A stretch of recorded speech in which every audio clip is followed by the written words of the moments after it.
Hey, what's up? Welcome back to the channel. It's Matt with MJ Gabel. Today I'm covering how to get into the diamond business number 13, and we're going to discuss costs and expenses of getting into this business. I don't know as if there's another video out there explaining and going over this stuff. I think it's crucial and important, especially if you are contemplating getting into this business and you kind of need to know what it's going to run you.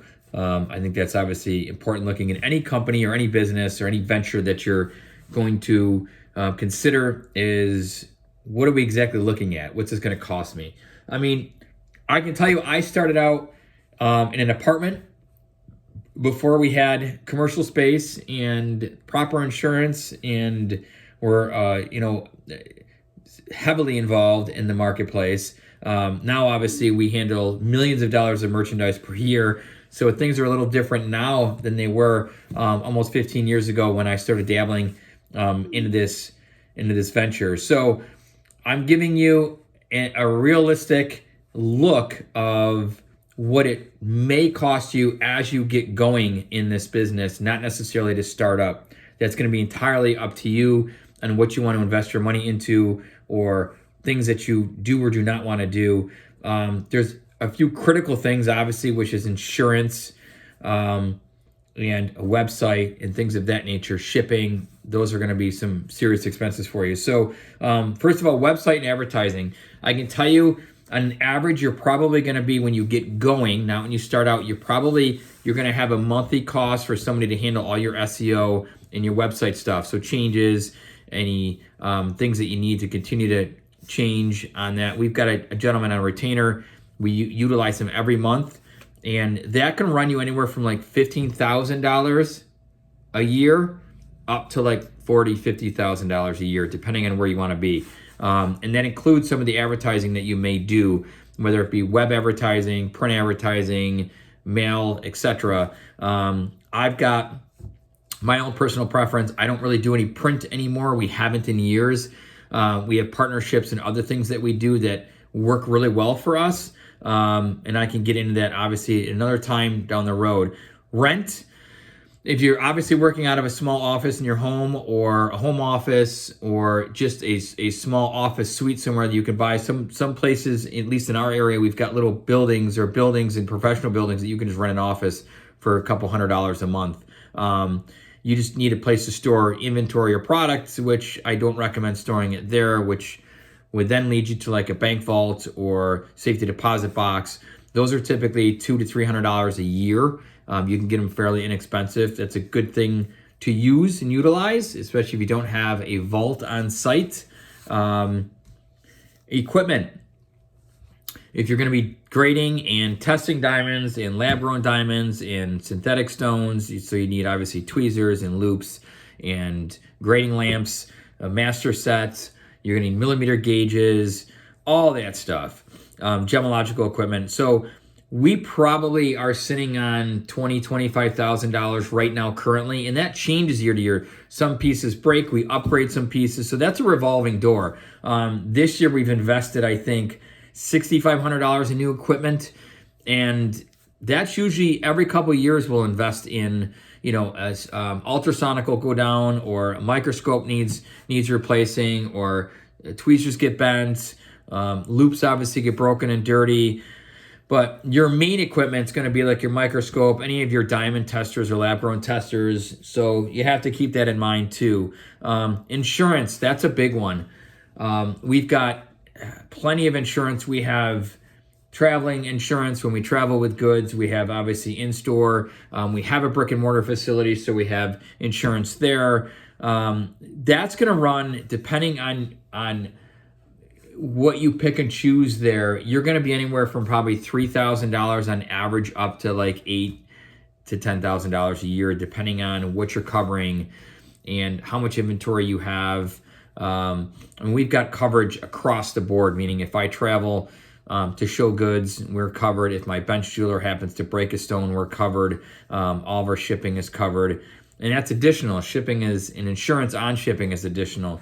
Bank vaults and or a safe, you traditionally want like a TL30. It's a tool rated safe. Those can be expensive. You can find them used. The difficult part is moving them. So I traveled about 3 hours away for our last safe that we got. It wasn't very expensive. It was under $10,000, but it was the getting it here and setting that up and getting it in, which was actually more expensive than the safe. But it's a long-term investment, right? You're going to have that safe forever. And if you opt for a smaller safe, which is fine, and you move inventory around, like to safety deposit boxes, that's a great idea. You split your inventory up. It lessens risk for theft, which is great. Shipping has been an ongoing issue with us. Shipping is our largest expense to date.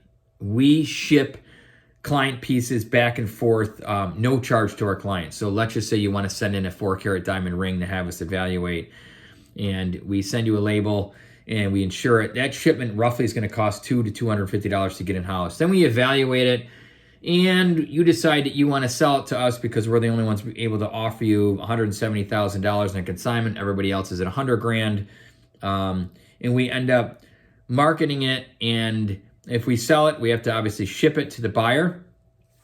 It's going to be another $250 or $200 to $250 there for that. So already just in shipment, we have almost $500 invested. And if we market it for 6 months, let's say, and it doesn't sell because the market shifts or it's just not the right piece for people, which sometimes happens, and you want it back, we're shipping it back. So shipping, we spend a fortune on shipping goods back and forth each month.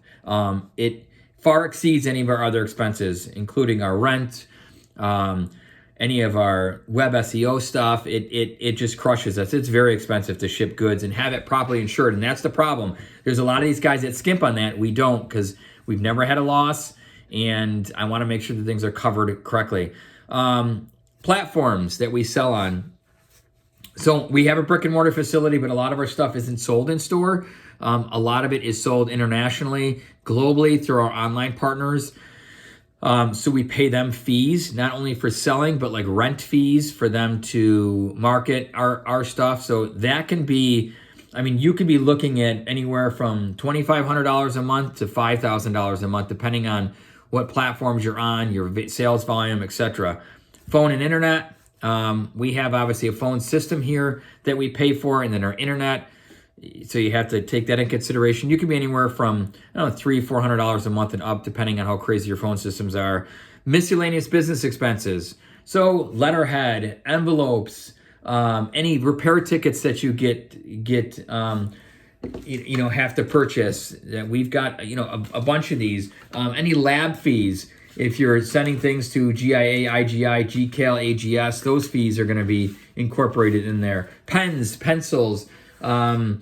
Computers, printing paper, faxes, copies, whatever, all that is incorporated in that too. Your gas and electric for your rent wherever you're staying at, and then health insurance. I'll end it with health insurance. Health insurance is very difficult, let alone in New York State, as it is just in the country. And I can tell you that's probably almost our second largest expense. For my wife, myself, and my 2 kids, we're like $1,800 a month for health insurance. It's a big nut to cover, and it's very expensive.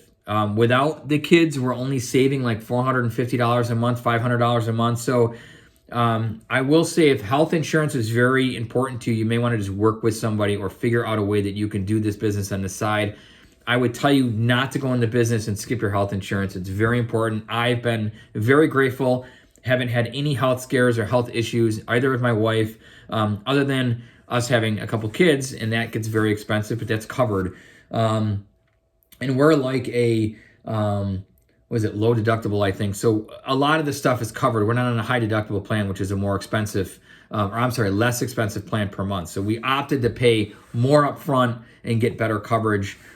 We are younger. Hopefully we won't have to utilize it, but it's a good thing to have. If I'm missing anything, which I'm sure I am, let me know. I'm happy to touch more and go more in depth on this and some of these expenses. And if there's something that you want me to cover or talk about, throw a comment in below. And guys, if you like the content, do me a favor, like the video and subscribe to the channel. It helps us grow, it helps me get the content out there. I appreciate the views. Again, if there's something you guys want me to cover, mention it below and I'll certainly get to that. And as always, guys, thanks so much for watching.